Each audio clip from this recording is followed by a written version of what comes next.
What's up, everybody? Welcome back to the channel. So today is kind of a drippy, rainy day here in Buffalo, New York, which kind of stinks. But you know what doesn't stink? Star Wars action figures. So the ones I'm showing you today are from the movie Rogue One, which I think most Star Wars fans would argue is probably the best of the Disney version of Star Wars. And it obviously has a spin-off show called Andor, which is currently on Disney Plus. And so these figures were released, I believe, right around the time period of the release of the movie. And I didn't immediately pick them up at that point in time. These sets I actually picked up on the secondary market long after the movie was already gone from theaters. But once it had come out on DVD, I kept rewatching it over and over and really appreciating how good that movie is. So what I'm showing you today is these two packs, and each of them comes with a Imperial Trooper and also a member of the Rebel Alliance. So this one is the Shoretrooper Captain and Bistan. Looks really interesting, and later on in the video I'm going to get these out of the package so that we can take a look at them up close. This package is not mint by any means. There's some cracking here on this bubble, and also there's a tear right around here. So, but I do like the packaging, and I've kept it this way because of the artwork. This style of packaging that they did for Rogue One is quite unique because they did sort of these sort of illustrated paintings on the packaging that sort of wrap around, and I just think it looks amazing. Very much appreciate the direction they went with on this style packaging. And I've noticed actually the newer versions of the Black Series have started to do something kind of similar in terms of sort of illustrated images on the packaging. So I just think it looks great. So Hasbro maybe should consider doing more of this in the future, because I think from a collector's perspective, having this really dramatic artwork on the packaging makes it all that much more appealing. And then on the back of the package, there's a lot of gibberish on here. There's just a very small paragraph here describing Bistan and the Shoretrooper Captain, and then that's done in multiple languages. And then there's all this stuff in here, which is a promotion for this app that you can download. But I never downloaded it. I don't really know what it's about. So I'm guessing it may not even work anymore because it's been quite a few years since these were released. So, but I think they look fantastic. And I'm going to get these out of the package later on in the video so that we can take a look at the details up close. So stay tuned for that. And over here, we have this Rebel Commando Pow, I think his name is, and then the Imperial Death Trooper. So a couple really great figures in here. And again, this package is also damaged a little bit. There's quite a bit of a tear right in here. So, but I do keep them in the package mainly because I really love the artwork on this.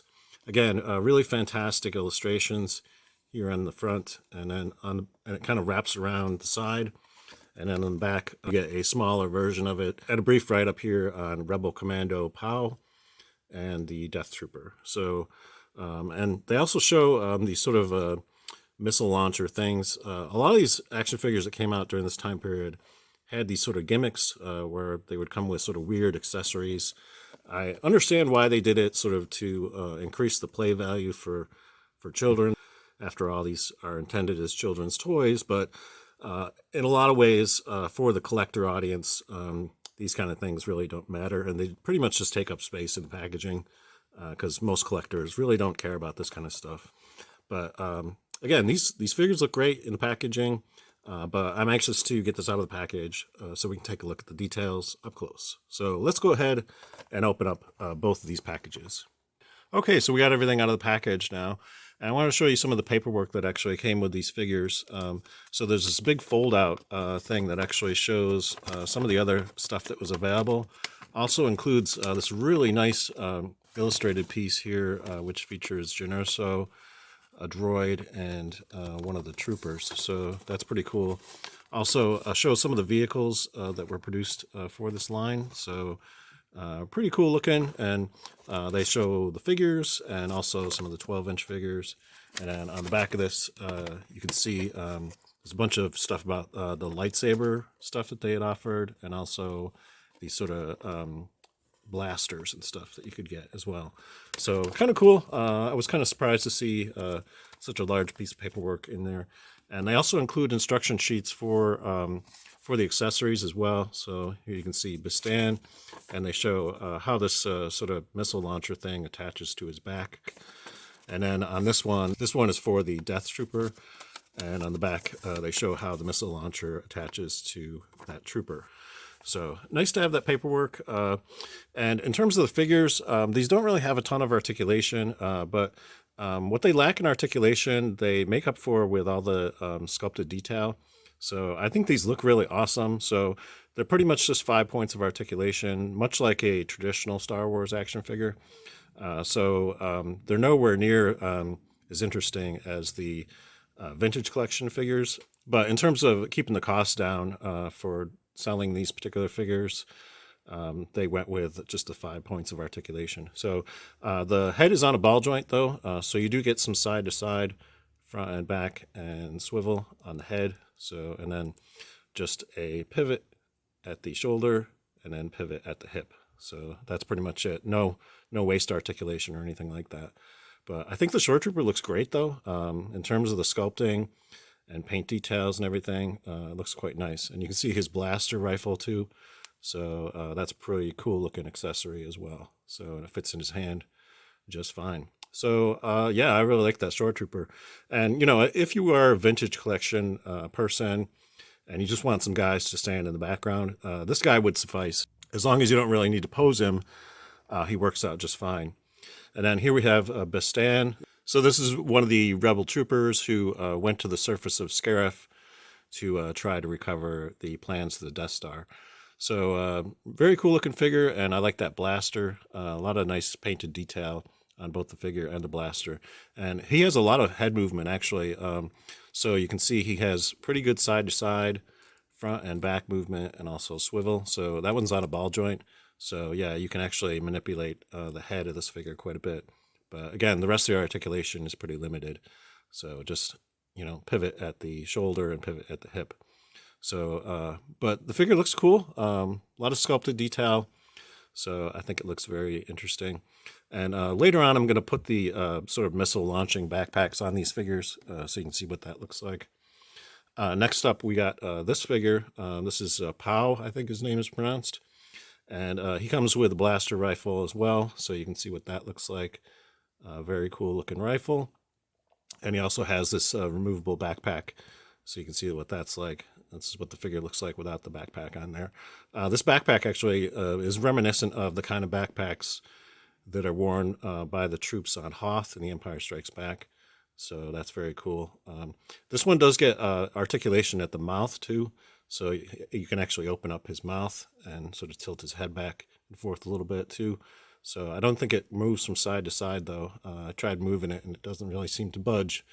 So, but in terms of being able to change the expression on the figure, yeah, you can, you know, so sort of alter his appearance. So that's pretty cool. Nice looking figure. And last but not least, we got the Death Trooper. So you can see what this one looks like. This guy stands quite a bit taller than the other figures, sort of a long and kind of lanky trooper, but some really nice details in the sculpting and so forth. Again, limited articulation, but he does have ball joint articulation at the head, so you get back and forth, a little bit of side to side, and also rotation. So yeah, you can reposition the head quite a bit on this figure. Comes with a blaster rifle, so you can see what that looks like as well. So cool looking figure. And again, you know, lacking the articulation, he would be useful as sort of a background kind of thing if you're setting up a display of a lot of troopers. You just can't really pose him very much, but you know, he works just fine in terms of the detail and the sculpting. So pretty cool. So in terms of these missile launchers, let's get them on the appropriate figures and take a look at the details of those. Okay, so we got the missile launching backpacks on both these guys, and you can see this is what the one looks like that comes with the Bistan. So you can see there's two buttons here on the back to launch the missiles. So you can hit them simultaneously to launch both missiles at the same time, or you can push them one at a time to sort of launch them individually. So yeah, they fire right out of there. So that's what that looks like. So again, I'm not really into these sort of gimmicks. You know, it does give it some play value, but in terms of I don't think it's really necessary. The thing does sort of pivot up and down too, so you can see it sort of can be manipulated to aim up and down independent from the sort of harness that holds it to the figure. So that's that one. And then over here, we got the one for the Death Trooper. And again, this thing is so clunky. It just, there's no way to really even stand him up with this thing on his back and let him balance. It's just too top heavy. So you'll have to lean it up against something in order to make it work. But similar arrangement in terms of the missiles. You got 2 buttons, which could be hit at the same time or individually. So you can I'll show you what that looks like. If you hit them at the same time, both missiles will launch like that. So again, not really into the gimmicks, but if you're into missile launchers, they do provide these with the figures.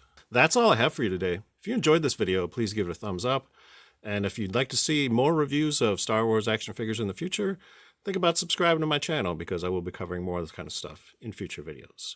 Until next time, I hope you're having a great day, and may the Force be with you. Thanks for watching.